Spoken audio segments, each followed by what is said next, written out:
Mari Ibu Baik, Koordinator Prodi sekaligus membuka MRT kita pagi hari ini. baik. Terima kasih Prof. Reiner yang saya hormati. Prof. Reiner sebagai pengelola MRT Prodi Kimia. Yang saya hormati Bapak Ibu dosen di program studi kimia dan juga mahasiswa yang hadir pada pagi hari ini. Dan yang saya hormati, saya kasihi narasumber kita pada pagi hari ini, Ibu Dr. Bibiana Dotawa, SSI, MSc. Pertama-tama patut kita panjatkan puji syukur kehadirat Tuhan Yang Maha Kuasa karena atas perkenanannya setelah sekian lama kita vakum MRT, hari ini kita bisa mulai lagi dan saya sangat berharap bahwa setelah itu kita harus rutin setiap bulan agar uh, akreditasi kita bisa terjaga data-datanya ketika kita melakukan reakreditasi. Saya mengucapkan selamat dulu kepada Ibu Dr. Bibiana untuk pencapaiannya yang luar biasa. Kami mengucapkan selamat bergabung kembali di program studi kimia setelah Ibu Dokter selesai ujian disertasi dan menyandang gelar doktor. Tentunya kami sangat berterima kasih bahwa dengan hadirnya Ibu Bibiana ini akan menambah, uh, memberikan apa ya, insight baru bagi program studi kimia dengan kehadiran Ibu dan kepakaran Ibu Doktor untuk bisa memberi yang terbaik untuk program studi kimia ke depannya dalam berbagai hal. Bukan hanya di akademik atau di Tridharma, di luar Tridharma pun juga akan diminta lebih banyak mungkin nanti oleh Kaprodi yang baru, Profesor Reiner.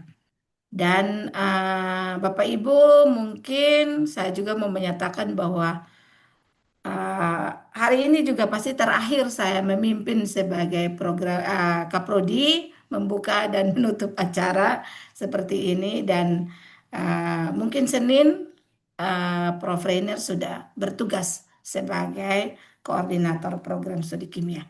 Saya mengucapkan terima kasih untuk kebersamaan kita selama saya menjabat sebagai koordinator prodi dan terima kasih kita sudah bahu-membahu untuk membangun program studi kimia dan kita sudah mendapatkan akreditasi unggul. Dan tentunya di dalam interaksi kita ada banyak hal yang mungkin saya lakukan, saya ucapkan yang tidak sesuai dengan yang tidak mengena di hati Bapak Ibu pada tempat ini pun juga saya memohon maaf dan saya percaya bahwa ketika saya bertindak seperti itu tujuannya cuma satu untuk kebaikan prodi kita.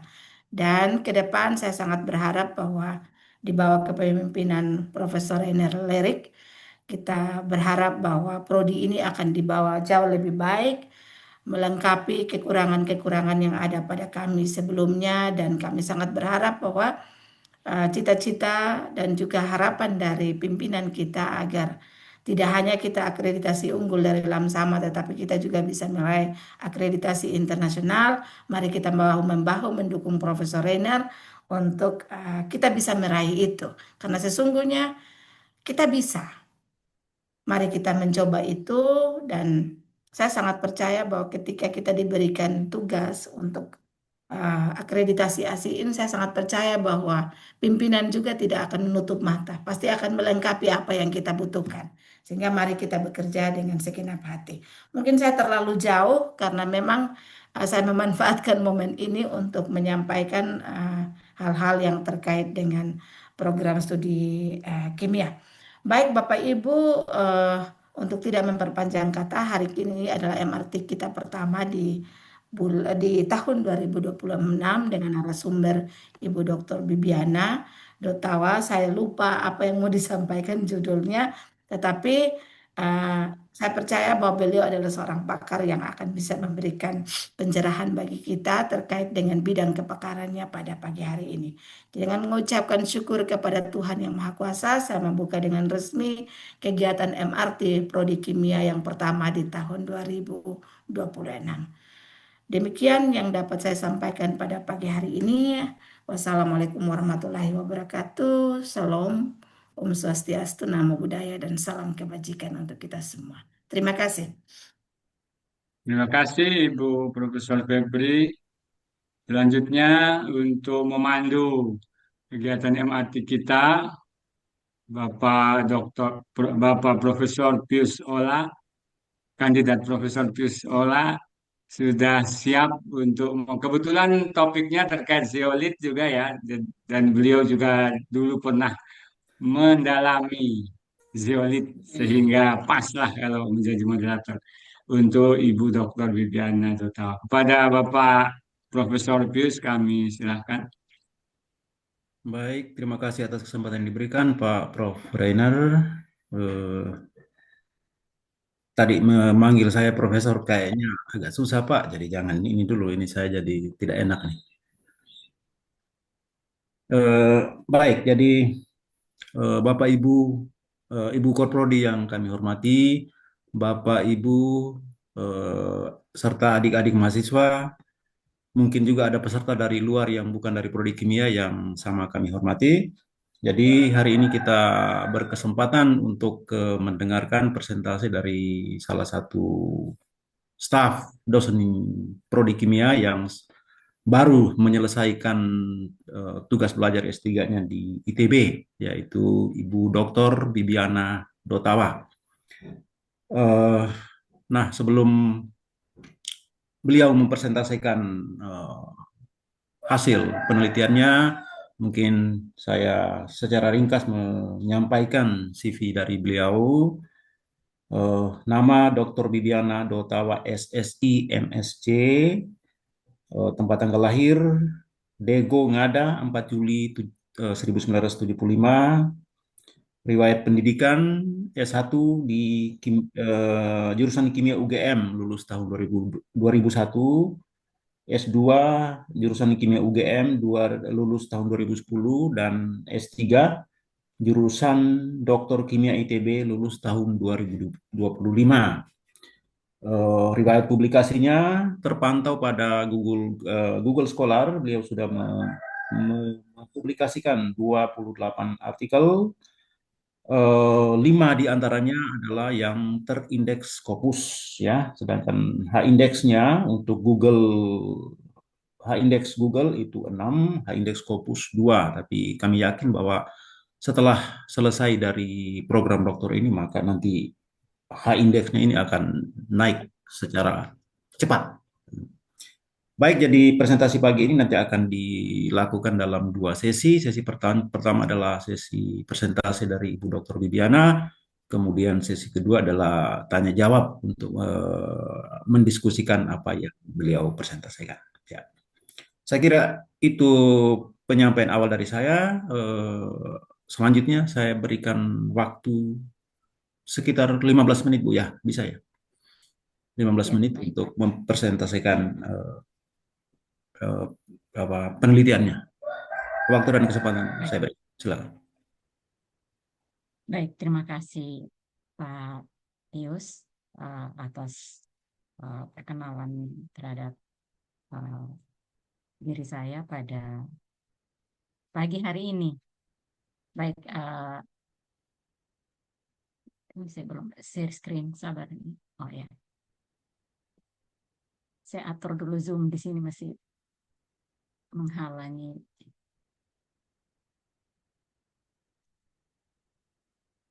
Baik, ini sebenarnya apa yang saya sampaikan hari ini materi awal, uh, istilahnya pergulatan saya, pergumulan saya tentang apa yang harus saya lakukan atau material apa yang baru yang harus saya lakukan.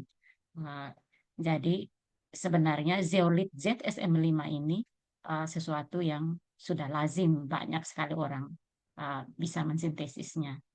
Hanya uh, saya beri judul sintesis dan karakterisasi para kristalin zeolit ZSM5 sebagai prekursor elektrolit padat komposit.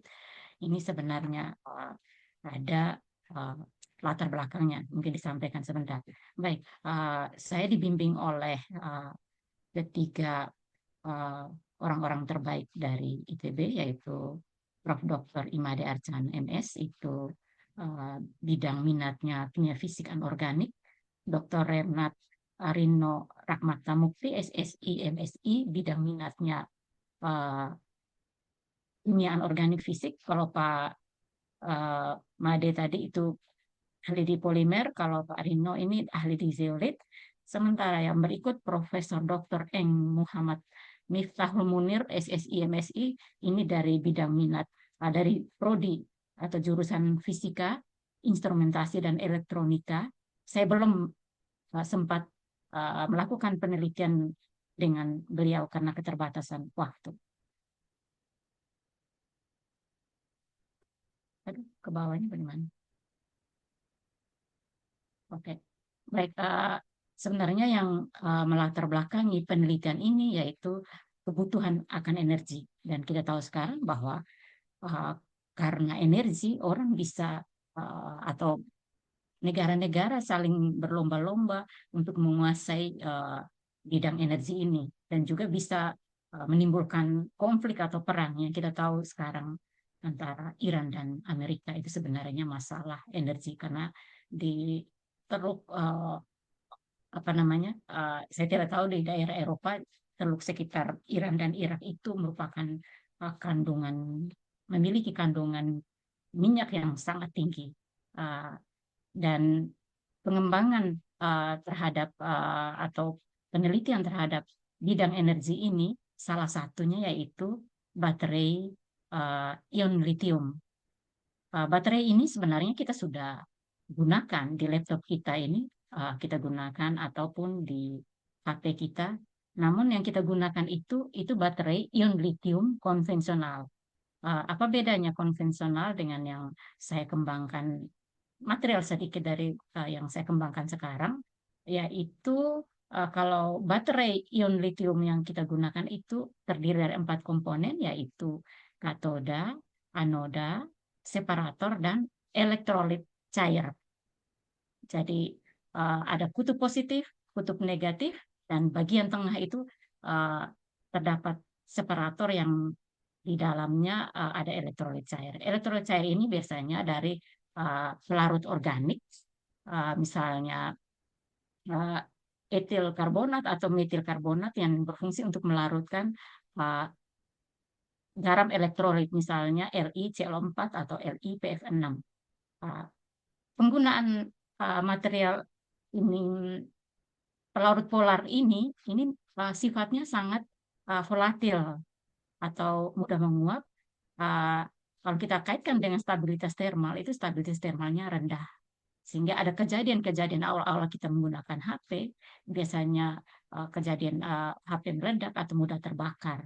Selain itu juga penggunaan dari apa namanya elektrolit cair ini, terutama pelarut organik volatil tersebut, itu menimbulkan reaksi samping elektrolit. Itu yang menurunkan kapasitas dari baterai. Jadi ketika kita gunakan pertama, kita bisa menggunakan berjam-jam atau berhari-hari. Tetapi setelah berikutnya itu kita hanya gunakan, kalau kita lihat sendiri, oh kita cas sekian satu hari ini, besoknya tidak sampai besoknya. Itu berarti kapasitas dari baterai tersebut sudah menurun. Jadi perlu dikembangkan baterai yang baru dengan polimer elektrolit padat. Dan ini memang penelitian banyak sekali di polimer elektrolit padat untuk mengatasi separator dan elektrolit cair tadi. Dan kalau kita lihat pengembangan dari baterai elektrolit padat ini masih mengalami kendala. Kalau dilihat di gambar itu ada seperti yang warna biru itu anodanya anoda litium. Kenapa menggunakan anoda litium? Karena kalau kita lihat dari potensial redoksnya itu dia sangat paling rendah ya, jadi min 3, sekian. Itu diharapkan dia mudah mengalami oksidasi atau melepaskan arus. Jadi setelah kita cas dari anoda itu, dia berpindah ke katoda Li plusnya, dan di anoda dia terjadi cas itu kita isi ulang ya, di anoda itu dia terjadi reaksi reduksi menjadi Li0. Dan ketika kita menggunakannya, berarti proses oksidasinya, berarti Li kita apa namanya dioksidasi menjadi Li plus, dan arusnya keluar dari sistem luar atau elektron dari sirkuit luar yang itu kita pakai untuk menjalankan perangkat kita. Baik, namun untuk elektrolit padat polimer ini karena adanya dendrit litium, dendrit itu seperti jarum ya, jarum yang tumbuh dari kutub negatif ini. Pada saat kita menggunakan, lama-lama seperti pohon dia tumbuh-tumbuh bertemu dengan yang positif.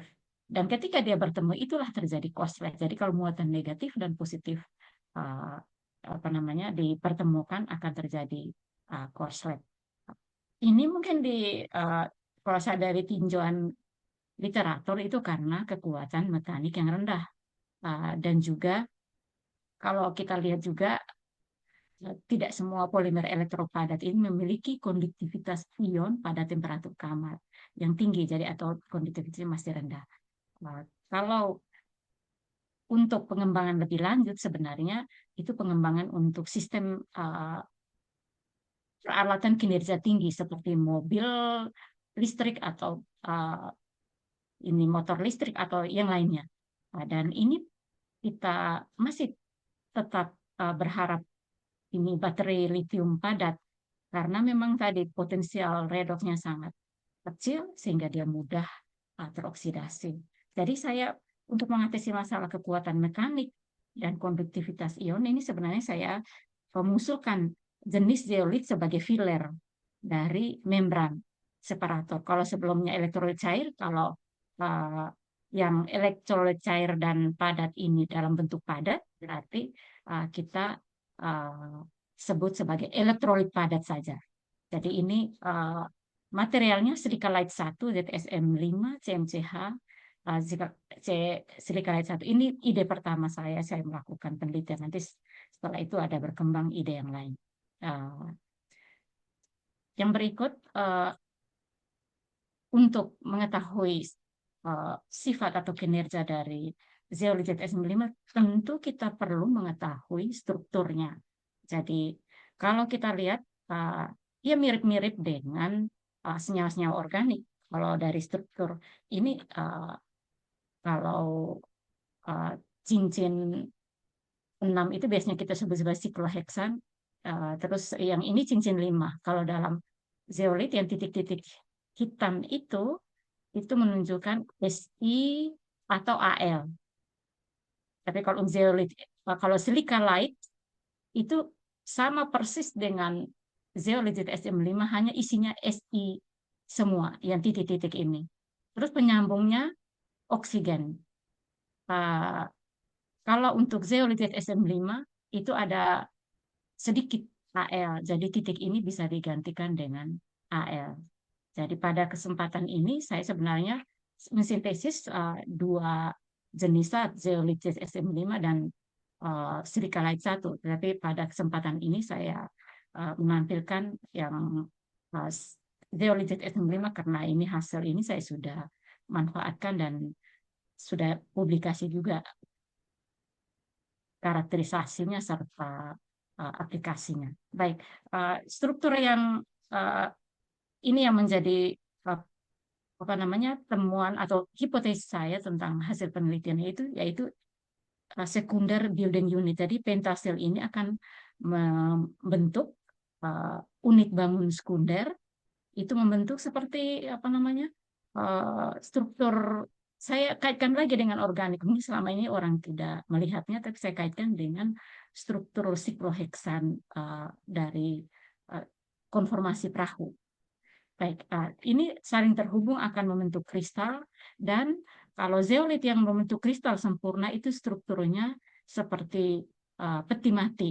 Yang paling kanan yaitu dia memiliki rongga sinus di bidang 100, searah bidang 100, dan rongga lurus di sekitar maksudnya searah bidang 010. Kalau kita lihat strukturnya digambarkan hubungan antar atom itu dibagiankan SiOAl, dan bagian Al ini bisa dinetralkan oleh muatan positif logam-logam alkali atau juga bisa hidrogen. Baik, untuk sintesis sebenarnya pada umumnya untuk menghasilkan zeolit itu dengan pengarah struktur. Biasanya tetrapropil amonium hidroksida atau tetrapropil amonium bromida. Itu yang orang pakai untuk mensintesis zeolit yang dikomersialkan, zeolitit ZSM5.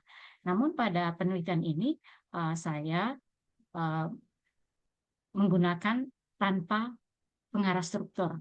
Ini karena alasannya bahwa pengarah struktur tersebut itu bersifat toksik dan tidak ramah lingkungan. Ini saya tidak ambil sendiri dari penelusuran literatur, itu berdasarkan penelitian oleh Cheng dan kawan-kawan 2008 dan berhasil menghasilkan zeolit ZSM5 dan struktur CoFin tadi atau peti mati tadi. Kalau kita lihat rasio mol, ini kita perlu ikuti dan ini memang sangat penting dalam proses sintesis. Bagaimana cara kita menghitungnya dengan tepat dan juga bagaimana kita menimbangnya. Kalau saya lihat dari penelitian saya ini, proses penimbangan saya kira luar biasa. Ini mungkin saya lihat dari praktikum yang diajar oleh Pak Luther itu dia sangat menekankan tentang penimbangan dan itu saya tiru betul ini Pak Luther untuk penelitian ini. Bagaimana saya lihat karena konsentrasinya sangat kecil, 0,00 sekian, betul-betul harus teliti. Baik, untuk prosesnya itu ada pengadukan, aging. Aging ini kita istilahnya seperti pendiaman atau apa namanya ram begitu. Setelah itu hidrotermal ini menggunakan temperatur dan tekanan tinggi, tapi temperatur itu kita lihat dari oven, terus kalau tekanan itu tekanan dari alatnya sendiri yaitu autoclave. Jadi kenapa hidro itu berarti menggunakan air di dalamnya, tekanan yang disebabkan oleh uap air yang dalam sistem. Terus kita pencucian sama itu penetralan dan pengeringan. Baik, ada dua jenis zeolit yang saya usulkan pada kesempatan ini yaitu zeolit yang disebut sebagai zat antara dan zeolit sebagai produk. Kenapa saya mengusulkan zat antara? Ternyata setelah saya ini sebenarnya ada alasan. Ada mahasiswa S2 yang sudah meneliti zeolit yang dibimbing oleh Pak Rino. Dia sudah melakukan proses sintesis zeolit yaitu dari pengadukan 1-3-5 jam dan dia sudah melihat hasilnya. Terus saya dibilang untuk melakukan penelitian Ibu tentang zeolit, silakan ambil prosedur dari Nona Kania, ini mahasiswa dari Surabaya. Terus saya berpikir, ini saya harus melaporkan sesuatu yang baru. Apa yang harus saya lakukan? Karena ini sama persis. Oleh karena itu, saya membaca banyak memang. Kalau kuncinya kita membaca literatur, kita mencari, nanti kita diberi. Percayalah seperti yang Pak David katakan bahwa ada jalur langit yang menunjukkan ke kita inspirasi dari ilahi yang menunjukkan oh ya pakai zat antara, orang belum pernah meneliti zat antara dari zeolit SM5 ini. Baik, yang zat antara ini yang saya sebut sebagai istilahnya agitasi saja atau pengadukan saja dan peram. Dan prosedur ini saya ikut dari Mintova dan Faatsev 2002. Mereka mempelajari zat antara yang material lainnya.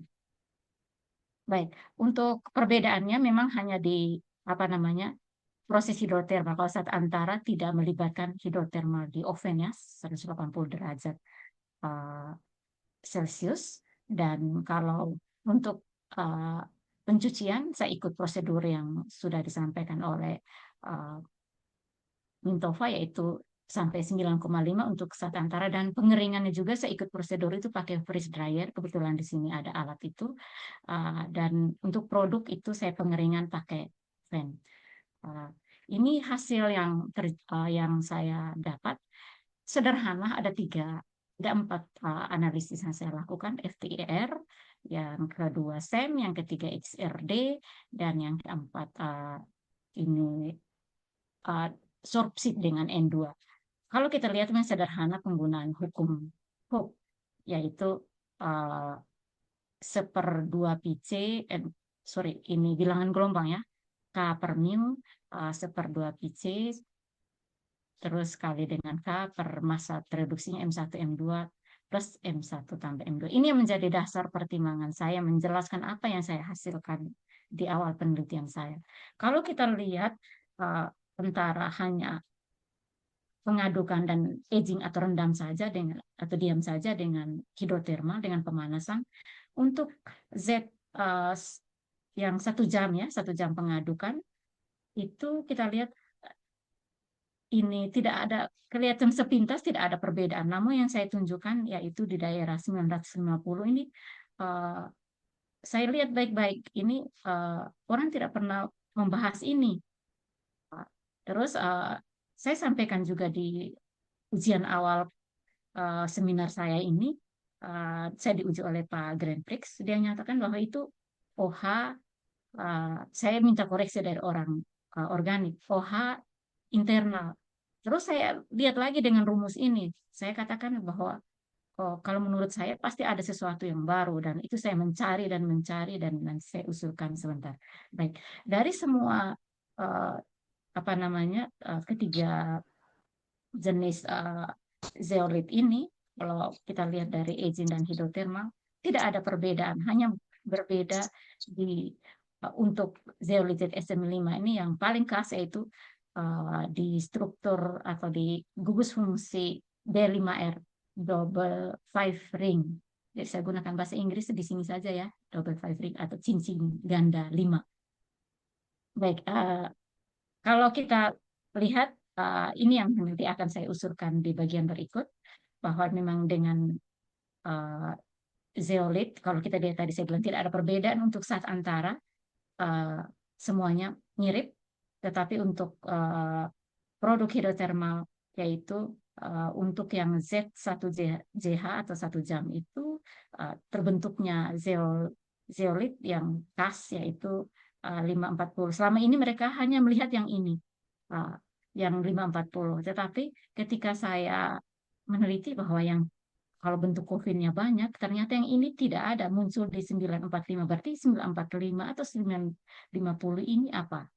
Dan kalau hasil dari Z1DH, karena saya menggunakan metode dari Cheng dan kawan 2008, saya bandingkan memang mempunyai hasil yang mirip dari spek FDR. Baik, untuk hipotesis yang saya bilang tadi di 950, ini yang saya temukan bahwa secondary building unit yang selama ini belum ditemukan secara atau diusulkan secara eksperimen,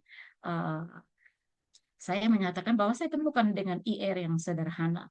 Itu saya nyatakan di tulisan artikel, debut pertama saya menulis artikel.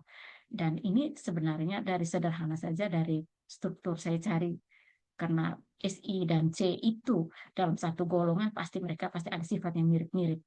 Jadi saya punya ide cari vibrasi dari kerangka sikloheksan. Dan saya lihat 950. Dan saya usulkan, ini masih hipotesis untuk saya buktikan ke depan. Dan memang sudah ada hasil bukti eksperimen yang belum saya publikasikan. Baik, sebenarnya ini kalau pertama saya lihat dari ini, saya cari di internet dengan sumber ini, tapi sebenarnya saya cek lagi lebih dalam, ternyata sudah di publikasi orang tentang frekuensi yang khusus ini atau bilangan gelombang yang khusus untuk sikloheksan. Jadi itu apa yang saya temukan di hal yang sederhana ini. Baik, untuk SEM, kalau kita lihat bahwa struktur COVID ini memang terbentuk. Tetapi kalau kita lihat dari waktu pengadukan, 135 jam, itu untuk yang 5 jam kok tidak ada seperti itu. Belum terbentuk. Jadi saya simpulkan bahwa itu belum terbentuk dengan waktu aging atau waktu hidrotermal yang diperoleh. Terus kalau untuk yang saat antara memang belum membentuk struktur COVID, dan ini dibuktikan lebih lanjut dengan hasil XRD.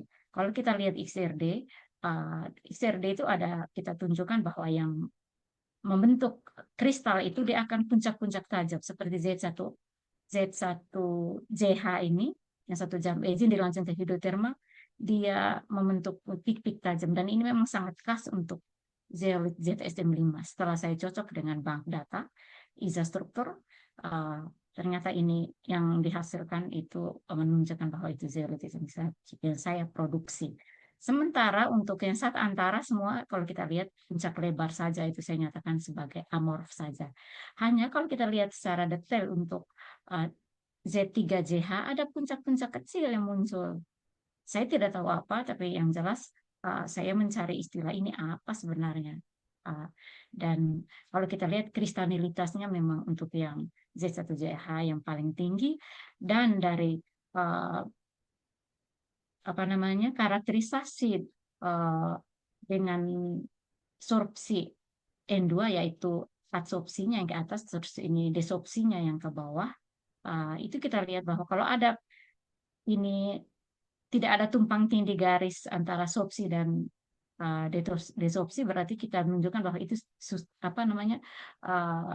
struktur kristal kita itu mikropori. Tapi kalau misalnya ada celah seperti ini menunjukkan bahwa produk kita ini menunjukkan struktur mesopori, yaitu ukuran porinya 2 sampai 50 nanometer.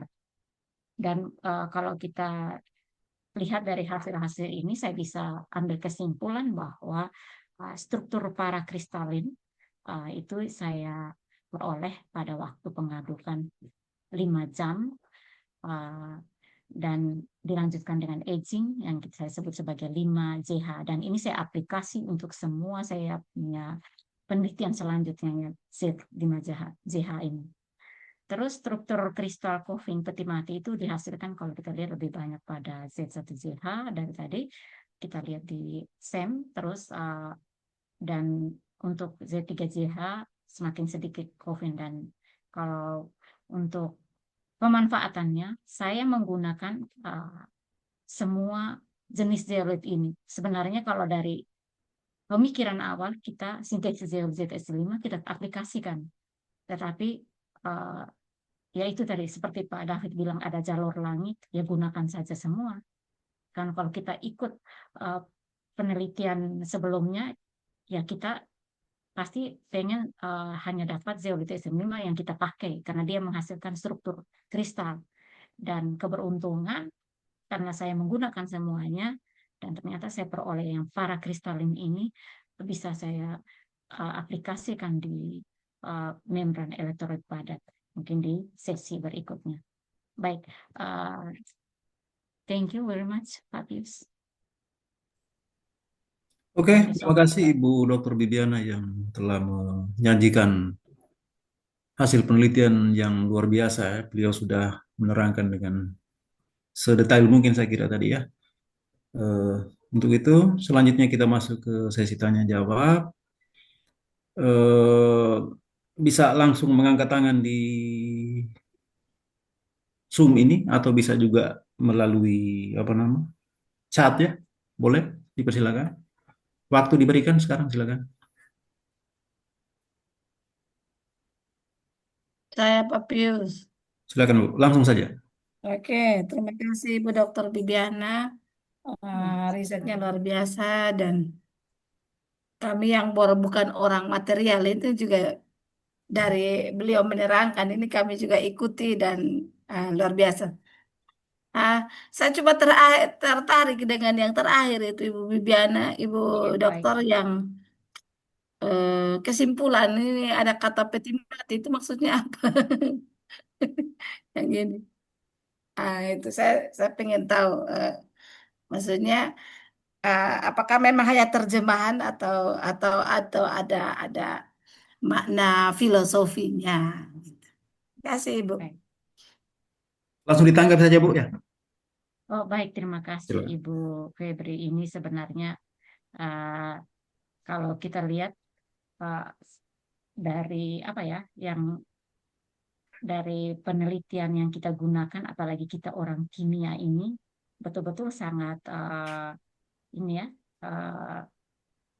sepertinya imajinasi saja seperti itu. Kita terangkan ikatan, kita terangkan segala macam bentuk dan segala macam itu sangat imajinasi. Dan kalau kita lihat ini gambar ini,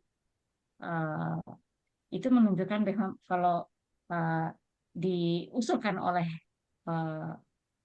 peneliti-peneliti sebelumnya itu sebagai struktur coffin. Terus saya terjemahkan sendiri ke bahasa Indonesia. Saya usulkan sebagai ini seperti peti mati. Ini sebenarnya kalau kita lihat ini apa ya, terbalik. Sebenarnya kalau peti mati ini yang datar ini kita balik itu, pokoknya bayangkan seperti peti mati itu yang ya kita yang Kristen yang menggunakannya itu memang ada ini tutup dan ada bagian bawahnya ya. Jadi kalau ini kita balik saja. Kalau kita balik yang bagian kiri itu jadi bagian kita putar min 90 derajat. Yang bagian kedua ini kita nanti lihatnya seperti peti mati. Itu bagaimana kita menjelaskan ke orang lain bahwa apa yang kita kerjakan secara teoritis yang sangat rumit-mumet ini bisa kita tunjukkan dengan hal yang makro ini ya, makro yang bisa kita lihat dengan mata. Jadi itu yang menjadi dasar apa namanya yang saya sampaikan tadi. Tapi untuk filosofinya atau filsafat saya kira tidak ada, tapi saya hubungkan dari teoritis dengan kenyataan yang kita lihat sehari-hari seperti itu. Terima Berarti kasih, Bu lebih Febri. ke ini ya, Ibu Dokter, analogi bentuk ya. Iya, saya kira seperti itu. Jadi dengan begitu kita bisa membayangkan. Siap. Kasih. Ya, Oke, terima kasih. terima kasih. Masih ada yang lain, Bapak Ibu? Silakan. Mahasiswa yang hadir di sini, silakan. Baik, Pak Pius. Ya, Halo. silakan. Surabaya. Ya, Pak Im, silakan. terima kasih Langsung Pak saja. Pius. Ya. Baik, Ibu Dr. Bibiana. Ini cukup menarik. Nah, mungkin sedikit saya Suaranya kurang terlalu dengar, Pak. Sorry, Ya, Pak. betul. dengar ya? Suaranya diperbarui sedikit. Ya. Halo, bagaimana, sudah dengar? Ya, Ya, lumayan. sudah. Ya. Baik, Ibu Dr. Bibiana, tadi kan saya lihat bahwa Ibu fokus pada munculnya bilangan gelombang, puncak bilangan gelombang baru di FTR ya. Nah, ini mungkin hanya saran saja Ibu Bibi, karena saya juga sering berkolaborasi dengan orang material.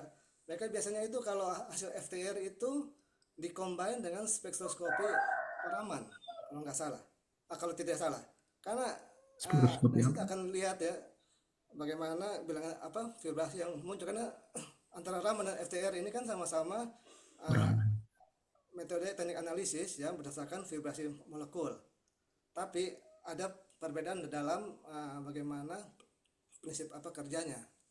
Nah, jadi banyak sekali teman-teman saya yang material baik zeolit maupun MOF itu dianjurkan setelah FTR mereka harus melakukan spektroskopi Raman. Nanti daerah bilang gelombang di bawah 1000 itu akan terlihat sekali bagaimana perbedaannya antara hasil bilangan gelombang FTR dan hasil bilangan gelombang dari Raman. Mungkin itu saja, hanya saran saja Ibu. Mungkin ini hanya hasil diskusi dengan teman-teman material. Seringkali mereka disarankan untuk melakukan uji spektroskopi Raman. Baik Ibu, itu aja. Baik Pak Pius, itu saja. Baik, Pak Im. Ya, Ibu cuma saran dari Pak Im bahwa kalau bisa dibandingkan ya, komparasi dengan spektroskopi Raman ya. Ya, mungkin ada komentar dari Ibu, silakan. Baik, terima kasih. Betul sekali. Awalnya memang saya berusaha untuk dengan spektroskopi Raman itu, dan kebetulan pembimbingnya Bu Erlin punya alat itu. Dan tentu setelah saya membaca literatur bahwa memang zeolitit SM5 tidak sensitif dengan Raman, kecuali punya perlakuan khusus. Dan menurut Pak Rino kemarin, sampelnya mungkin Ibu kirim ke Amerika saja. Oh, saya bilang ini, saya dengan kondisi waktu yang seperti ini, saya belum bisa. Kalau di sini saya cek dari apa namanya kondisinya memang dia tidak terlalu apa namanya melihat puncaknya tidak kentara kalau dengan Raman. Kalau untuk zeolit SM5, tapi untuk jenis yang lain uh, itu berbeda. Jadi kalau untuk saya memang saya pertimbangkan itu Pak Im sebelumnya. Saya ikut apa namanya penelitian dengan Ibu Erlin, kami diajar tentang Raman dan segala macam. Terus tentu kita tidak langsung melakukan pengukuran karena kita juga lihat dari pengalaman sebelumnya bahwa itu memang uh, ini tidak sensitif.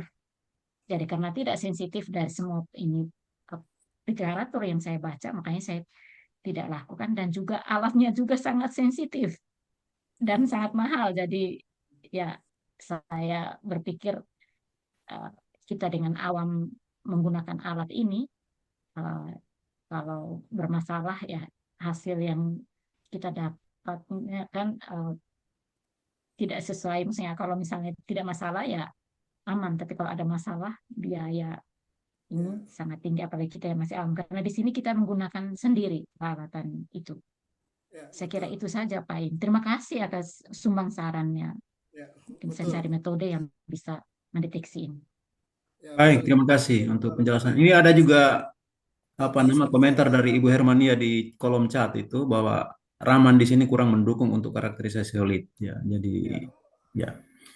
Baik, Pak Pius, mungkin saya mau tanggapi dulu. Ya, memang betul itu salah satu kelemahan apanya tantangan kita itu di Indonesia itu adalah ketika mau publish ya, teman-teman ada publish di case study itu diminta harus apa Raman.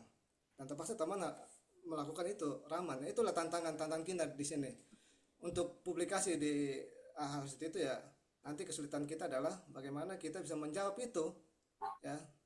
Itu memang sebuah apa tantangan. Itu mau tidak mau kalau material itu dimintanya harus Raman supaya untuk meyakinkan reviewer dan sebagainya. Baik, terima kasih Pak Dokter. Lanjut ya. Oke, Pak Im, terima kasih banyak untuk masukannya. Ya, mungkin nanti bisa dipikirkan untuk ini. Ya. Selanjutnya ada Baik. Pak Kor Prodi yang akan dilantik jam 2 nanti. Silakan. Terima kasih Pak Profius, Ibu Bibi. Iya Halo. Pak. Ya. Jadi Ya, Ibu Bibi saya dengar. kalau Ibu kan gunakan zeolit sintesis ya Bu ya, zeolit Tidak, sintetik. saya sintesis sendiri. Saya sintesis Iya, sendiri. iya, maksudnya ibu gunakan yang sintetik ya, ibu buat sendiri ya. Kalau Iya, betul. kalau dari zeolit alam bisa tidak dibuat akhirnya menjadi katakanlah direkayasa secara kimia nanti akhirnya menghasilkan struktur yang seperti yang ibu buat begini. Artinya kan kalau zeolit alam kan sudah ada, mungkin bisa tidak gitu ini apa diutak-atik lah begitu dalam tanda petik.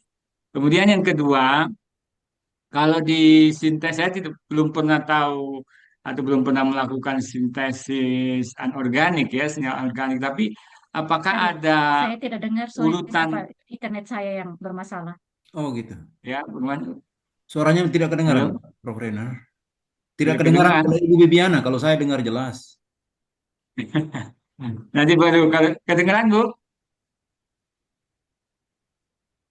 Halo Ibu. Halo, Saya yang kedua saya tidak belum, yang kedua mendengar. belum. Mungkin saya punya ini. Belum. Oh Ya, iya. yang pertama apakah bisa zeolit alam kita modif supaya secara struktur dia bisa mirip dengan yang ibu buat ini. Yang kedua, apakah urutan penambahan material dalam sintetik itu akan sangat mempengaruhi terhadap hasil atau struktur produk Aduh, sorry, urutan yang apa tadi Pak? diinginkan. Coba yang pertama saja dulu mungkin, Pak.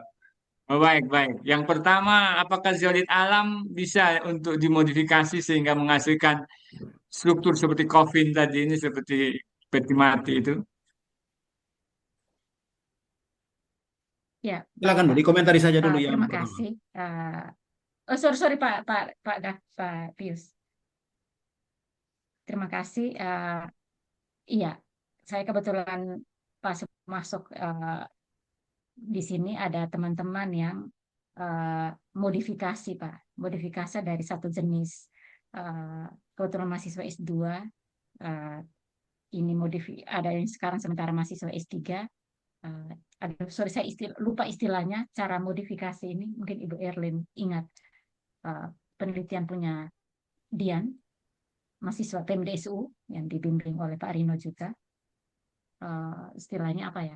Dari satu jenis zeolit kita bisa ini modifikasi.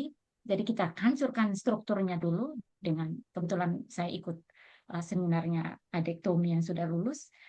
Itu dia hancurkan strukturnya, uh, dia ubah uh, jadi seperti apa begitu. Untuk zeolit SN5 ternyata mudah sekali dia ini apa uh, konversi dari satu bentuk ke bentuk yang lain. Dan uh, ya saya kira ini ide Pak Renner itu baik adanya karena saya kira kita punya potensi itu. Hanya perlu dilakukan penelitian untuk menghasilkan struktur ini karena zeolitnya sudah ada. Dikonversi ada sekarang, hanya belum dipublikasi karena data terlalu sedikit, terlalu minim. Saya tanya mahasiswa S2, kenapa ini bagus sekali kamu temukan uh, mengubah dari satu ke yang lainnya. Uh, ini tidak bisa dipublikasikan karena kurangnya data. Jadi kalau kita mau publikasi, saya dapat dari apa namanya ide dari Pak Menteri, Prof. Brian. Kebetulan awal-awal ini saya hobinya mendengarkan pengalaman orang yang uh, sudah meneliti banyak. Termasuk salah satunya Pak Brian undang waktu itu mereka di ITB ini ada apa namanya ada kekasan, yaitu mengundang penerima hadiah Nobel. Kalau dulu mereka undang langsung, tapi kalau sekarang, yang waktu saya ikut pas saya datang kuliah itu, yang tidak salah tentang peraih hadiah Nobel 2022 di bidang kimia, yang klik chemistry, itu mereka para profesor ini ulas khusus itu klik chemistry, yang tentu sesuai dengan bidang yang peraih hadiah Nobel begitu. Kenapa mereka temukan ini dan segala macam. Jadi istilahnya kita uh, tambahkan segala macam, klik begitu. Terus dari situ yang saya lihat bahwa untuk penelitian penelitian kita untuk bisa, sorry Pak, saya langsung sambung saja, untuk bisa diterima di jurnal uh, kelas berat yang seperti Pak Fidel bilang punya Ibu Erlin itu termasuk jurnal kelas berat. Dan itu sangat luar biasa perjuangan dan pengorbanan, dan hasilnya memang endingnya memang pengorbanan perjuangan itu yang sangat luar biasa, dan itu menjadi panutan saya untuk menulis artikel. Jadi saya menulis artikel, terus terang saya dapat insight dari Ibu Erlin, karena saya ikut dari Pak Brian itu, dia nyatakan bahwa kalau mau publikasi di jurnal ACS itu minimal ada 10 gambar. Berarti sekitar 10 karakterisasi. Itu dia beritahu. Saya ingat betul itu. Terus saya lihat punya Ibu Erlin, ternyata banyak sekali yang apa namanya ini yang sampai apa namanya yang karakterisasi yang high kelas semua, dan memang luar biasa mahal karena kebetulan pembimbingnya menuntut hal yang sangat tinggi. Terus punya saya berjuang untuk yang seperti yang bantuan dari Ibu Febri dan Pak Fidel, yaitu tentang apa namanya bantuan penelitian PDD, disertasi doktor, dan saya coba masukkan ke artikel ini saat sekarang dalam proses ditransfer tapi dalam proses akhir. Jadi kita tunggu saja nanti. Saya kira untuk yang pertama itu kita sangat bisa sekali Pak. Begitupun dari material alam, kebetulan ada material teman yang S2 saya lihat sangat cerdas. Dia ambil dari daun apa namanya, daun bambu, Pak. Sumber silikanya sangat tinggi. Jadi yang menghasilkan struktur zeolit yang baru. Bisa juga dari bahan-bahan itu, tapi bisa juga dari zeolit sendiri kita transfer ke yang lainnya. Terima kasih, Pak. Sorry terlalu panjang. Baik, terima kasih Ibu. Mungkin bisa dilanjutkan pertanyaan kedua, Prof. Reiner, silakan. Kalau Baik, sudah yang begitu. kedua Ibu Prof, Ibu Bibi, apakah urutan penambahan reagen ketika sintesis itu bisa mempengaruhi struktur akhir yang kita inginkan, Bu? Baik, Pak Renner. Betul sekali itu yang pertanyaan Pak itu. Makanya saya di sini saya tulis 1, 2, 3, 4. Itu karena saya lihat bahwa memang itu memang sudah dijelaskan proses penambahan ini jadi apa, jadi apa, jadi apa. Jadi dari pengalaman penelitian di lab, uh, saya lihat bahwa kalau kita apa yang kita putuskan, yang kita buat pertama yaitu kita lihat uh, bahwa larutan itu dia membentuk larutan homogen. Itu yang kita tambahkan pertama atau yang kita campurkan. Misalnya air dan NaAlO2 itu kan dia larut dalam air. NaAlO2, natrium alumina, itu larut dalam air dan memang sampai bening. Dan ini ada pengalaman saya dan Ibu Erlin, material natrium alumina ini kan banyak sekali punya Pak Rino. Terus uh, awal-awalnya larut semua. Jadi maksudnya setiap proses itu dicatat karena saya lihat bahwa keberhasilan dari suatu sintesis itu hal-hal kecil itu dilihat. Itu yang saya lihat dari mungkin saya selalu mengamati Pak Luther, dia sangat detail tentang laboratorium dan itu memang betul sekali, sangat betul. Dan ini saya terapkan di sini dari penglihatan saya itu saya catat bahwa NaAl ini menghasilkan larutan bening dengan air. Terus pada suatu kejadian berikutnya kami gunakan lagi NaAlO2, dia tidak larut, dan itu ternyata sangat mempengaruhi hasil. Tidak jadi hasil, terus begitu pula ini bahan yang sama dipakai juga oleh Ibu Erlin. Juga ini, kenapa fungsi saya sudah tahu alasannya, karena itu dia tidak larut. Kenapa saya satu-satu seperti ini? Saya bandingkan dengan mahasiswa S2 yang menjadi rujukan saya. Dia beritahu, saya bilang bagaimana cara kamu membuat ini zeolit. Sama-sama prosedur yang sama dan saya ikut dia punya.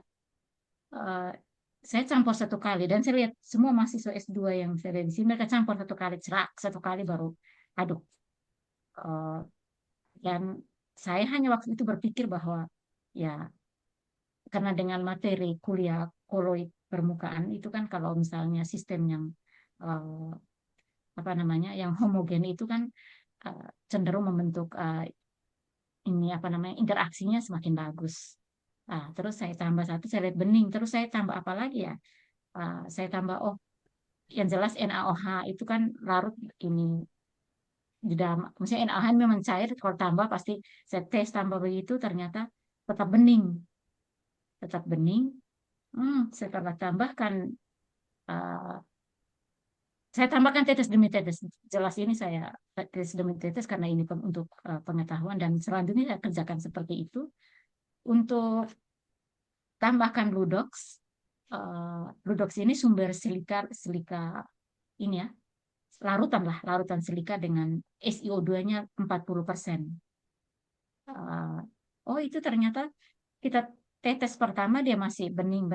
Tetes-tetes berikut dia sudah membentuk gel. Mungkin pengalaman Pak Pius sintesis zeolit dari bahan-bahan di situ seperti apa mungkin bisa diseringkan. Tapi yang jelas saya sintesis zeolit baru saat sekarang. Dan memang dalam proses sintesis ini pembentukan gel, kalau menurut saya sih gel yang homogen, karena kita belajar koloid ada sesuatu yang kalau homogen berarti kan dia apa namanya membentuk sesuatu yang interaksi yang homogen juga, dan itu dibuktikan dengan saya lihat dari hasil SEM saya kenapa ya ini yang 1 jam hanya aduk sebentar saja itu dia sudah membentuk zeolit. Jadi saya berpikir berarti antara satu eh, bagian apa struktur amorf dari Ludox ini atau SiO2 ini uh, belum homogen. Jadi dia sudah bertemu dengan uh, AL atau membentuk suatu sistem COFIN yang sangat besar itu. Terus kok kenapa 3 jam itu struktur COFIN-nya otomatis semakin kecil? Oh, berarti saya menunjukkan berarti mungkin semakin homogen dan waktu untuk hidrotermal itu kurang kurang cukup untuk membentuk ini. Kenapa saya bilang begini? Saya juga coba hidrotermal 48 jam dan ini segala macam ada data itu. Oh, dia menghasilkan struktur yang apa namanya? Yang sempurna. Jadi mungkin untuk yang Z5AH ini yang atau sorry ZH atau 5 jam itu kok tidak terbentuk struktur COFIN. Berarti saya berpikir bahwa dari pengetahuan sederhana tentang proses pencampuran yang homogen, karena ini dia membentuk gel, uh, semakin lama berarti saya kira amorf dari silika ini dia bercampur sempurna dengan material ALO ini apa atau AL plus atau ini yang kita gunakan sekarang atau dengan NaOH. Jadi berarti uh, dia belum saya simpulkan bahwa dia belum membentuk struktur COFIN karena uh, faktor-faktor waktu pengadukan, waktu aging, waktu hidrotermal itu sangat setiap proses itu sangat menentukan produk akhir. Jadi dari hal yang pertama penimbangan, perhitungan harus sesuai, terus penimbangan, dan selanjutnya apa kecil-kecil pencuci dan segala macam ternyata perlu diperhatikan secara serius. Kalau dari saya, mungkin hal sederhana saya kerjakan, tetapi saya perhatikan secara serius, saya bisa mendapatkan hasil yang, kalau menurut saya ini sederhana tetapi baik seperti itu. Sederhana bisa membantu saya mempercepat kelulusan saya. Terima kasih Pak Rene. Baik, terima kasih Terima Bu. kasih, Bu.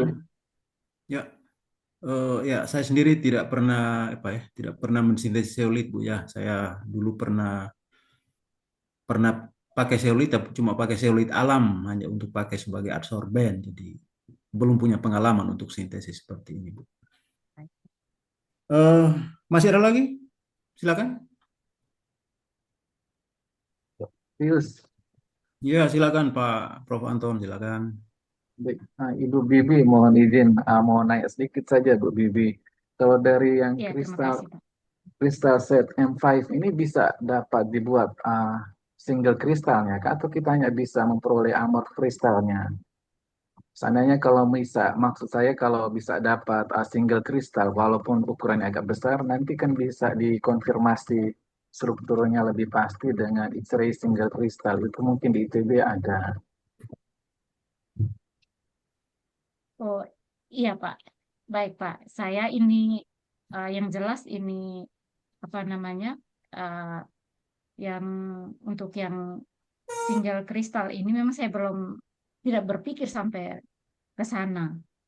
Tidak berpikir ke sana karena kalau saya lihat dari apa namanya hasil-hasil penelitian yang lain itu, kalau misalnya, kalau ini sebenarnya saya punya hasil ini dapat mikro eh, sekitar 6 atau sampai 7 mikrometer begitu, itu memang terlalu besar. Hanya ini untuk pengalaman untuk saya baca ya, ini untuk zeolit ini untuk ZSM5 dan prosedur-prosedur ada itu sebenarnya eh, ini belum menghasilkan itu single case, tapi ini mungkin sebagai ide yang baik juga mungkin dipikirkan, tapi saya tidak tahu sekarang seperti apa. Kalau memang kita bisa berdiskusi mungkin dengan Pak In ya, Pak In yang sudah biasa mensintesis single kristal, pengalaman Pak In mungkin bisa dibagikan ke kita sehingga pengalaman Pak In ini bisa kita pakai untuk yang seperti Pak Prof Tony bilang, saya kira bisa juga kita lakukan karena segala sesuatu itu mungkin kalau memang itu dikehendaki yang ilahi. Saya pikir seperti itu.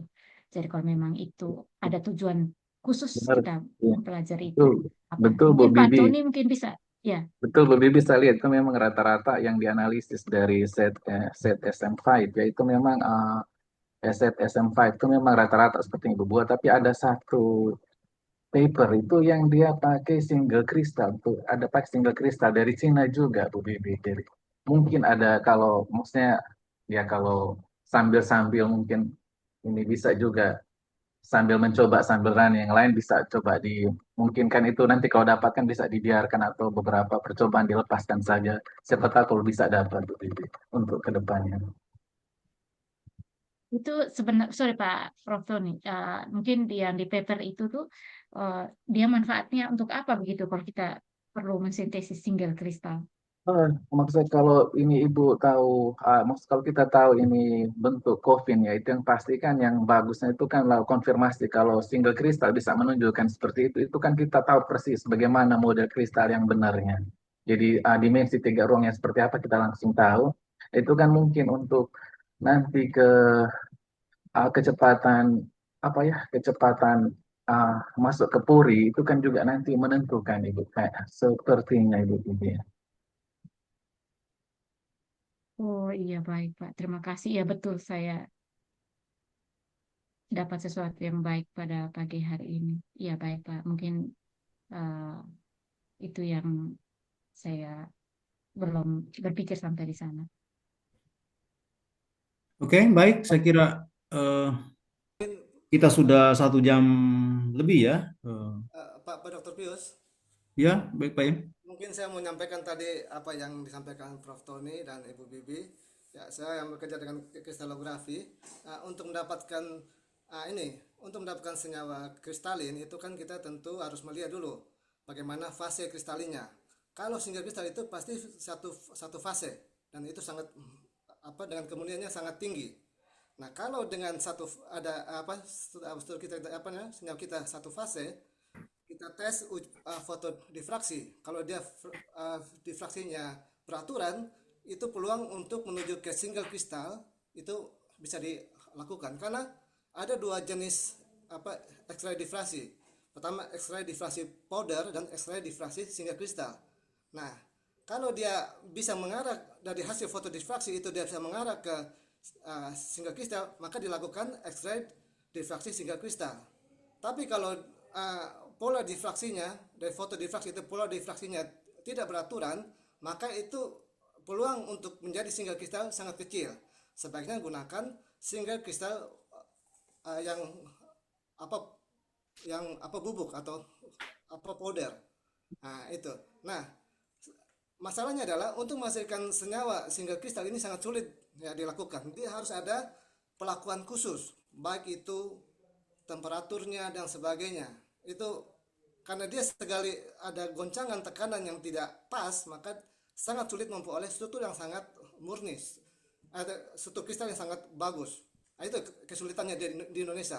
Nah, yang ada untuk X-ray single kristal itu di Indonesia setahu saya itu ada di Universitas negeri Malang ya, di Malam, UNM. ya. Ya, Malang. Nah, itu beberapa kali saya coba itu cukup mahal. Satu sampel itu 1,5 juta. Ya, satu sampel. Jadi kalau kita foto difraksi itu biayanya 500 ribu. Kalau gagal ya hilang uang kita. Itu yang saya tahu, sangat mahal itu. Nah, tapi bisa kita lakukan cara lain. Kalau kita dapatnya powder, maka kita bisa gunakan aplikasi aplikasi full proof, kemudian kita mencari space group dari situ bisa. Kalau asalkan senyawa kita itu derajat kristalinitasnya sangat tinggi dan dia satu fase, maka caranya adalah kita gunakan full proof dari hasil XRD powder, kita gunakan full proof, kita gunakan triol dan Dickvoll, maka kita akan dapat space group dan sistem kristal. Nah, itu yang saya lakukan seperti itu. Jadi ini informasi kepada teman-teman semua bahwa itulah kalau di kristalografi itu ada 2 jenis. Ya, jenis analisis XRD atau single kristal dan yang untuk bubuk atau apa powder. Mungkin itu saja informasinya. Ya. Oke, baik Pak Im. Terima kasih untuk masukannya. Terima kasih Pak Ing. Terima kasih. Ya, saya kira kita sudah 1 jam lebih ya, jadi mungkin kita cukupkan saja sampai di sini. Kalau ada teman-teman atau adik-adik mahasiswa, anak-anak mahasiswa yang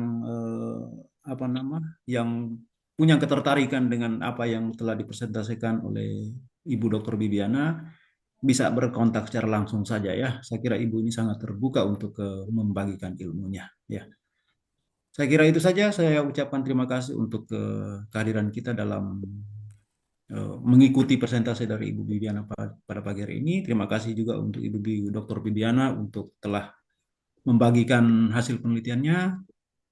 Saya kembalikan ke Pak Prof. Renard. Silakan Pak. Terima kasih Pak Pius.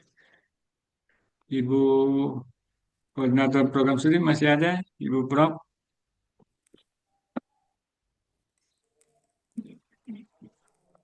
Silakan Ibu Prof, mungkin closing statement. Baik, terima kasih Ibu Bibi sudah membagikan ilmu yang begitu bagus ya untuk kita bisa ikuti dan terbukti bahwa banyak yang tertarik dan ada banyak yang konfirmasi ya terkait dengan apa yang disampaikan oleh Ibu Bibi. Baik Bapak Ibu dan mahasiswa sekalian, terima kasih banyak untuk kehadirannya pada MRT Prodi Kimia pertama di tahun 2026 dan saya sangat berharap bahwa iklim akademik seperti ini perlu kita pertahankan tidak hanya untuk menjawab kebutuhan akreditasi tetapi menjadi tempat untuk kita bisa sharing ilmu pengetahuan. Bisa saja di dalam sharing-sharing seperti ini ada ide-ide untuk bisa berkolaborasi, ada ide-ide baru untuk kita bisa melakukan banyak hal di dalam inovasi riset kita. Baik Bapak Ibu, terima kasih Prof. Reiner sudah menyiapkan kegiatan ini dengan baik. Terima kasih moderator Pak Pius Doreola. Dan terima kasih narasumber kita yang luar biasa, Ibu Dr. Bibiana Dotawa. Dan terima kasih untuk Bapak Ibu dosen yang sudah hadir, baik dari Prodi Kimia maupun dari Prodi lain di luar Prodi Kimia. Dan terima kasih untuk mahasiswa yang hadir pada pagi hari ini.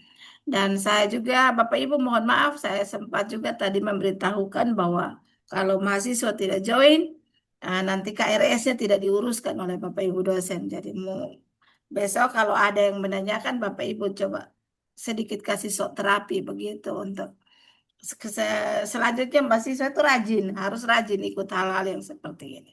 Baik Bapak Ibu, untuk tidak memperpanjang kata, dengan mengucapkan syukur kepada Tuhan Yang Maha Kuasa, saya menutup dengan resmi kegiatan MRT Program Studi Kimia pada pagi hari ini. Terima kasih untuk kita semua. Salam hormat dan sukses untuk kita semua. Tuhan memberkati. Terima kasih Prof. Terima kasih. Terima kasih. Bibi. Surabaya, Bandung, Terima kasih. Kupang.